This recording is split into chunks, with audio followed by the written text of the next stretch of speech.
Coach, you played a very good team today. How would you assess your team's performance down the stretch? Yeah, I mean, I think for me, the more the assessment is the start. We just didn't have a good enough start. We just didn't have enough fire and energy and fight, and I think that became the difference maker. We played even basketball for 45 minutes, but you can't spot a team, especially a good team, 10 or 8 points or whatever it was. Down the stretch, I thought we fought. We sort of tried to keep it a ball game, but we couldn't sort of get past that 8-point cushion almost the entire basketball game, and that started right at the beginning. And that's the start. I mean, this has been our MO a little bit. We need to be better when we start basketball games, because good teams, you won't be able to fight your way back. Any of that do you credit to like being out of rhythm as a unit with the starting lineups and the new guys coming back and forth?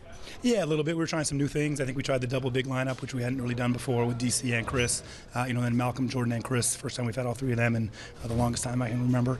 So yeah, some of it's definitely sort of just feeling who's where and who's moving where. But the effort is that you can't excuse that away. I think the effort needs to be there every single possession, no matter if you've just joined us or if you've been with us for a month.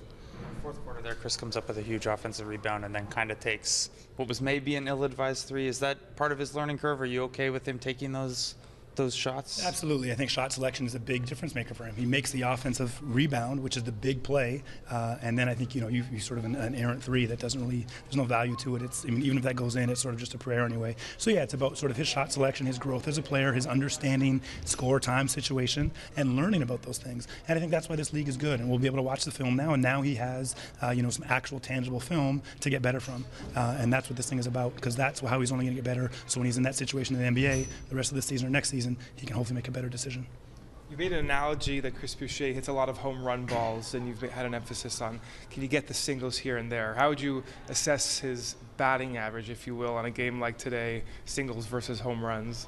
Yeah, I think I think he tried for a few home runs, as we saw, at certain points with some of the threes, but he also had some really good things where he just sort of set, rolled, was able to keep the ball high and finish at the hoop, and that's a big skill for him.